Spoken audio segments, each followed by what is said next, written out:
নমস্কার, মানি মেকিং মাইলেজে আপনাদের সাদর অভিনন্দন। আজকে যাত্রা শুরু করছি উইকলি অ্যানালিসিস দিয়ে, যদিও রাত হয়ে গেল। যাই হোক, লাস্ট দিন নিফটি যাত্রা শুরু করেছে আচ্ছা খাসা গ্যাপ ডাউন ওপেন হয়ে, কিন্তু ওপেন ইকুয়াল টু হাই ছিল। নিফটি ওপেন হয়েছিল 24,473-এর লেভেলে, আর সেখান থেকে ক্লোজ হয় 24,718 লেভেলে। 24,473 লেভেলটাকে যদি রাউন্ড আপ করি আমরা, যে তাহলে একটা পুরনো সেই সাপোর্ট লেভেল আমরা পাচ্ছি 24,500। মোটামুটি নিফটি 24,500-র আশেপাশে সাপোর্ট নিয়েছিল, আর ক্লোজ হয়েছিল নিফটি 24,700 থেকে 650, আমাদের যে কারেন্ট সাপোর্ট লেভেল ছিল জাস্ট তার উপরেই, 24,718 লেভেলে।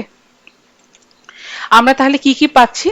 আমরা দেখতে পাচ্ছি যে নিফটিতে একটা 30 পয়েন্টের গ্যাপ তৈরি হয়েছে ডে টাইম ফ্রেমে, আর তার সঙ্গে দুটো লেভেল আমাদের খুব ইম্পর্টেন্ট তৈরি হয়ে এসেছে। প্রথমটা হচ্ছে 24,700 থেকে 650, এটা একটা সাপোর্টের কাজ করবে, আর এটাকে ব্রেক করলে 24,500, এই লেভেলটাও আমাদের কাছে খুব একটা ইম্পর্টেন্ট সাপোর্ট হিসেবে তৈরি হয়েছে, আর রেজিস্ট্যান্স হিসেবে কাজ করতে পারে 24,900 থেকে 850 আর 25,000, এই লেভেলটা। কিন্তু বাই চান্স যদি নিফটি 24,500 এই লেভেলটাকে ব্রেক করে, সেই ক্ষেত্রে কিন্তু আমরা 24,100 লেভেলটাকেও পেতে পারি। 24,100 লেভেলটাতে রিচ করার সাথে সাথে নিফটি উইকলি টাইম ফ্রেমে যে গ্যাপটা তৈরি হয়ে রয়েছিল সেই গ্যাপটাকেও ফিল আপ করে ফেলতে পারে। এরপরে যদি আমরা অপশন চেন দেখি, অপশন চেন অনুসারে দেখতে গেলে 25,000-এর লেভেলে একটা স্ট্রং সাপোর্ট, আর 24,000 লেভেলে maximum put side open interest build হয়ে আছে, এটা একটা সাপোর্টের কাজ করতে পারে। তাহলে উইকলি রেঞ্জ হলো 24,000 থেকে 25,000। কিন্তু এই ওপেন ইন্টারেস্ট আমাদের সবসময় ক্লিয়ার পিকচার এনে দেয় না, তাই আমরা এনএসসির এই ডেটা চার্টটা যদি দেখতে পারি তাহলে দেখা যাচ্ছে কল সাইডে সমস্ত ওপেন ইন্টারেস্ট কল রাইটিং দ্বারা তৈরি হয়েছে, মানে যেটা নেক্সট এক্সপায়ারির জন্য একটা নেগেটিভ সেন্টিমেন্ট তৈরি করেছে। আর পুট সাইডের open interest out of the মানিতে পুট বাইং এর মাধ্যমে তৈরি হয়েছে। ইন দ্য মানিতে যত ওপেন ইন্টারেস্ট তৈরি হয়েছে সেটা হয়েছে শর্ট কভারিং এর মধ্যে দিয়ে, মানে আগে যারা পুট সেল করেছিল তারা শর্টটাকে কভার করে ফেলছে বা বাই করে ফেলছে। পুট বাইং এবং পুট শর্ট কভারিং দুটোই নেগেটিভ সেন্টিমেন্ট কি দর্শাচ্ছে, মানে বাইরে থেকে কোনো স্ট্রং বুস্ট না পেলে মার্কেট মোটামুটি 24,000 থেকে 25,000 এই লেভেলের মধ্যেই থাকতে পারে, বা রেঞ্জটা হয়তো ন্যারো হয়ে গিয়ে 24,800 থেকে 24,000-এর মধ্যেও হতে পারে। আমরা লাস্ট দুদিন ধরে মার্কেটে একটা ফল দেখতে পেয়েছিলাম। আরবিআই রেপোরেট ও ক্যাশ রিজার্ভ রেশিও একটা বুস্ট আনলেও আমরা কোনো ক্যান্ডেলকে সেরকম ভাবে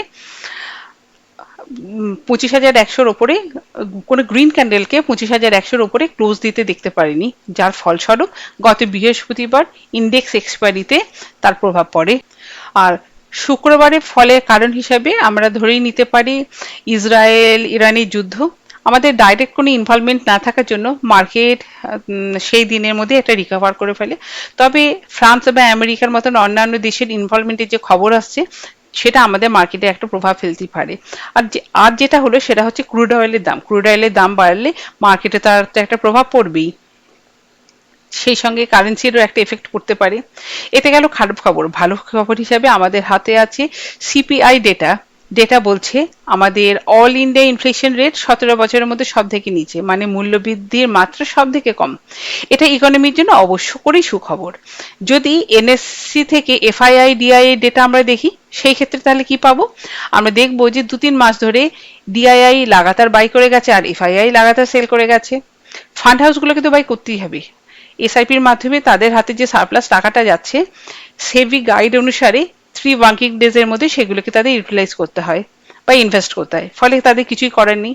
তবে যেটা অ্যালার্মিং সেটা হচ্ছে যে প্রোমোটার্স অলসো সেলিং দেয়ার সেভারেল স্টকস, এটা আমরা গুগল সার্চ করলেই পেয়ে যাবেন। এবারে আসছি নিফটির ইন্ট্রাডে অ্যানালিসিস। আগে যে ট্রেন্ড লাইনটা এঁকেছিলাম সেই ট্রেন্ড লাইনটা এখন আমাদের একটা রেজিস্ট্যান্সে কাজ করবে। ইন্ট্রাডের জন্য 24,750 থেকে 650 এই লেভেল, এই জোনটার পজিটিভলি ব্রেকআউট করলে আমরা বাই সাইডে যেতে পারি। প্রথম টার্গেট হবে 24,870 থেকে 490, আর এই জোনটাতে অবশ্যই আমরা প্রফিট বুক করব। এই লেভেলটা ব্রেক করলে আমরা 25,000-এর লেভেলটা অবশ্যই দেখতে পেতে পারি। আর সেই 25,000-এর লেভেলে কিন্তু আমরা সেল অন রাইজও করব। আর এটাকে যদি 24,600 যদি নিফটি নেগেটিভলি ব্রেক করে, তবে আমরা 24,500 থেকে 450 এই লেভেলের জন্য সেল সাইডেও যেতে পারি। আমরা উইকলি টাইম ফ্রেমে কিছু স্টক সিলেক্ট করেছি যাতে কাজ করা যেতে পারে। চার্টগুলো খুবই বুলিশ চার্ট, যেমন টেক মাহিন্দ্রা ও ডেকান সিমেন্ট। তবে অবশ্যই মার্কেট যেহেতু রেঞ্জ বাউন্ড হওয়ার চান্স আছে, টার্গেট স্টপ লস অবশ্যই মেনটেন করা উচিত। যদিও আমি পার্সোনালি আমাদের হোল্ডিং স্টকগুলোকে সার্টেন লেভেলে সেল করে তলায় প্রফিট বুক করাকে বেশি প্রেফার করছি। তবে একটা কথা আপনাদের বলে রাখি, অযথা কোনো স্টকে ঢুকবেন না বা পোর্টফোলিওকে বেশি বড়ও করবেন না। আর নন পারফর্মিং স্টকগুলো থেকে এই বেলা বেরিয়ে আসাটাই বুদ্ধিমানের কাজ হবে। যাই হোক, পিকড স্টকের টার্গেট স্টপ লস ও এন্ট্রি বলা আছে, আপনারা কাজ করে দেখতে পারেন। আমি অবশ্যই কাজ করব। আফটার অল চার্টই তো শেষ কথা বলে। আমরা টেক মাহিন্দ্রাতে 1650 থেকে 1635 এই লেভেলে বাই করব। টার্গেট হবে 1700 টাকা, স্টপ লস হচ্ছে 1600 টাকা। আর আমরা একই কাজ করতে পারি ডেকান সিমেন্টে। আমাদের 727 থেকে 736 এই লেভেলে আমরা এন্ট্রি নেওয়ার চেষ্টা করব। টার্গেট হবে 795 আর স্টপ লস হবে 712। আমরা এই দুটো স্টকে কাজ করে দেখি কেমন উইকলিতে একটু লঙ্গার টাইম ফ্রেমে আমরা কিরকম ভাবে প্রফিট করতে পারি না পারি। এরপরে আসছি আমরা লাস্ট ফ্রাইডেতে যে স্টকে কাজ করেছিলাম। লাস্ট ফ্রাইডেতে আমরা ক্যাম্পসে কাজ করেছিলাম। ক্যাম্পস গ্যাপ ডাউন হয়েছিল, আমরা তাই বাইও করেছিলাম, কিন্তু রেঞ্জ বাউন্ড ট্রেড করার জন্য আমরা সেখান থেকে বিশেষ প্রফিট করতে পারিনি। আমরা স্টকটাকে হোল্ড করছি। আমরা 1440 থেকে 1480 লেভেলে গেলে আমরা স্টকটার থেকে রিলিজ নেব। আমার নেক্সট পিক ছিল উইপ্রো। উইপ্রো আমরা আমাদের কথা মতন 261.6 এবং 260.8 এই দুটো লেভেলে সেল করেছি। স্টকটাকে আমরা এখনো হোল্ড করছি। আমাদের টার্গেট 256 থেকে 254 এই লেভেলে আসলেই আমরা প্রফিট বুক করব।